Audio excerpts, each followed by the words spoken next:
Technical issues are a bitch, aren't they?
Enjoy.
Activity.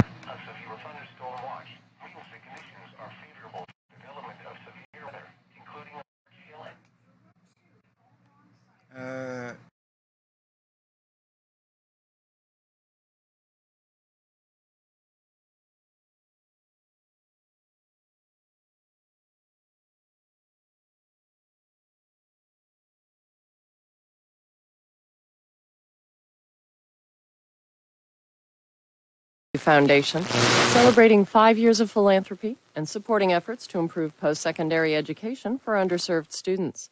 Learn more at ecmcfoundation.org. From Home Advisor, committed to helping homeowners find the right pro for their home projects. Homeowners can get matched to local pros, read reviews, and check project cost guides at homeadvisor.com. And from listeners like you who donate to this NPR station. It's the TED Radio Hour from NPR. I'm Guy Raz, and on the show today, ideas about how to be better. better at things like managing stress or connecting with people or being better decision makers. All right, Sabine, just please tell me your name and how we should identify you in the story. My name is Sabine Doble, and I am an assistant professor or incoming assistant professor at George Mason University. And what do you teach there? Or what will you teach there? I will be teaching developmental psychology. And one of the areas that Sabine researches is our executive function, our ability to consciously control our thoughts and actions. And it's what allows our conscious brain to override things we do automatically by habit. So, when I wake up in the morning and I get out of bed and I put my slippers on, I'm not using my executive function. I'm just doing that. That's just something I don't even think about. It depends. How hard is it for you to get out of bed? Not hard. Every day I get up, I just put my slippers on. It's like an automatic thing. Well, for some people, it's not as automatic because they want to sleep in, so it takes effort. Right. Right? So there will be differences, but yeah, there's a lot of things you can do in life without thinking too hard about it. You just kind of do it. Right. But I think executive function comes into play when you need to be more conscious and you have specific goals and there's like specific things that you need to execute. Right. Especially when there are underlying habits and that kind of go against what you're trying to do. Here's more from Sabine Doble on the TED stage.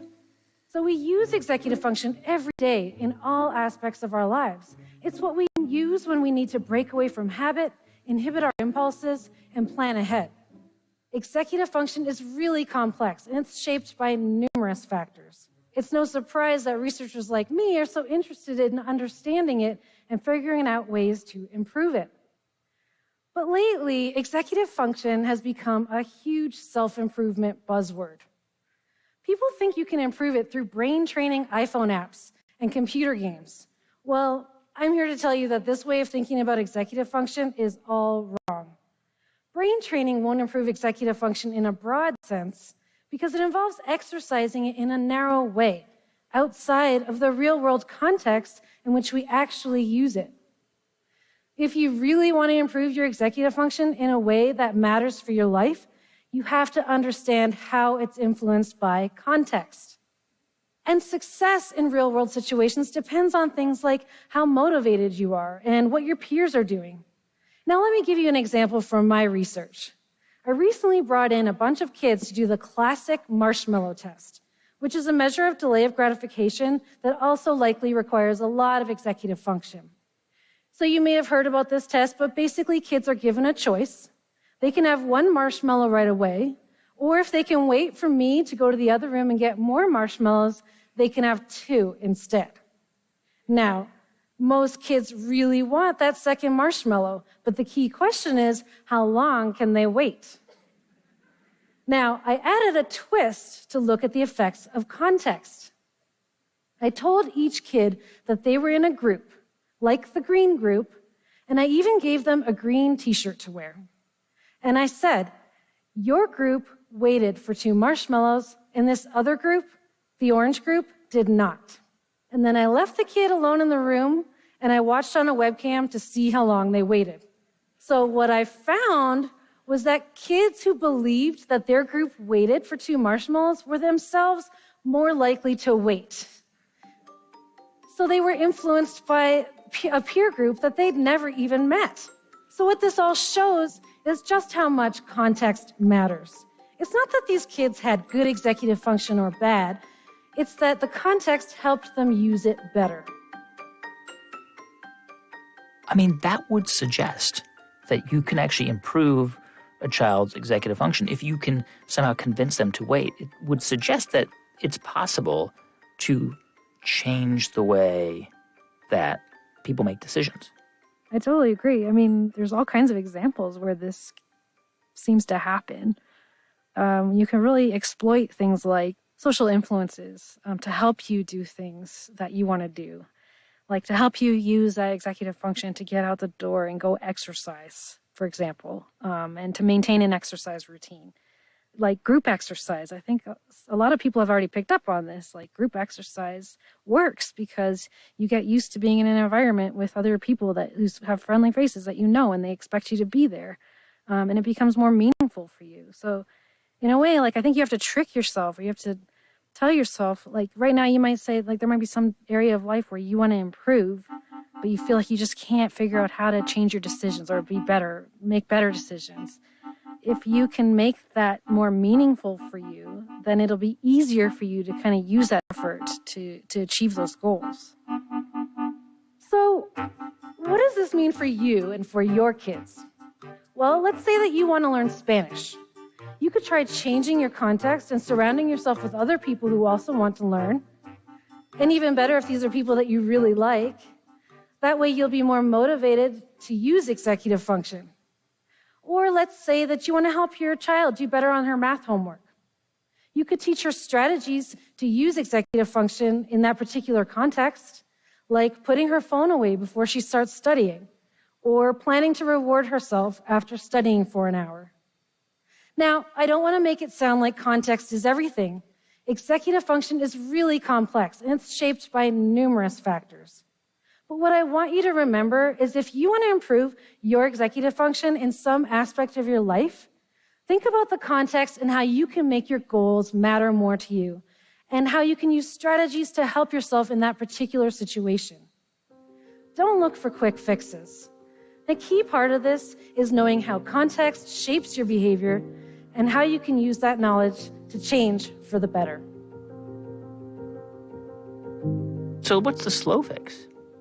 I think the slow fix is first figuring out what it is what area of life it is, or what particular situation it is that you want to improve your executive function or how you use it, and understand more about that situation. Like, how much does it really matter to you? What can you do to make it matter more to you?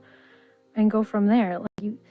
For example, I used to smoke, and I cut down a lot, but it was very hard to let go of that last cigarette. And like, there was one cigarette I'd have before I went to bed, and that was really hard. And I just could not do it. But I moved to a new apartment, and there was no smoking allowed. And I lived in Canada. It was very cold in the winter, and I was just not one of those people who was going to go outside to have a cigarette. And that was it. That was it. I never smoked again. It's almost like the environment will support you in using your executive function. You'll still need to use it. You still need to use conscious control. But so much of how we function in the world depends on what matters to us, and how well we know ourselves and how much we can exploit that knowledge in our favor.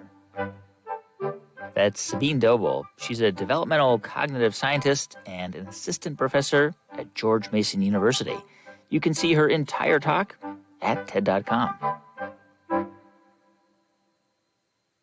On the show today, ideas on how to be better and even more confident. Confidence has been an essential element of the fuel for everything else. This is Brittany Packnett. She's devoted her life to social justice. Confidence made me brave enough to be a teacher. Confidence helped me be brave enough to step out on the streets of Ferguson. Confidence helped me be brave enough to sit next to President Obama and talk about issues of policing. And I think that I am obsessed with confidence in part because I know what it is to live a life without confidence. That I absolutely grew up as a young woman of color in a country where people like me are socialized not to be confident. That either we are not deserving of confidence or that our confidence is intimidating or threatening. You might know Brittany's voice from the podcast Pod Save the People, where she tackles some of the biggest issues around race and social justice each week. Hey, y'all, it's Brittany Packnett. I'm at Miss Packetti on all social media. But before all that, Brittany was a teacher in St. Louis, and she noticed that her students never felt like they had permission to feel and to be confident, as she described on the TED stage. When I was a teacher, all of my students were Black or brown. All of them were growing up in a low-income circumstance. Some of them were immigrants, some of them were disabled, but all of them were the very last people this world invites to be confident. That's why it was so important that my classroom be a place where my students could build the muscle of confidence, where they could learn to face each day with the confidence you need to redesign the world in the image of your own dreams. Not everyone lacks confidence.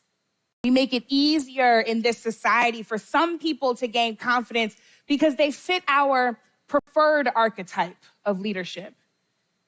We reward confidence in some people and we punish confidence in others. And all the while, far too many people are walking around every single day without it. For some of us, confidence is a revolutionary choice. And it would be our greatest shame to see our best ideas go unrealized and our brightest dreams go unreached, all because we lacked the engine of confidence. That's not a risk I'm willing to take.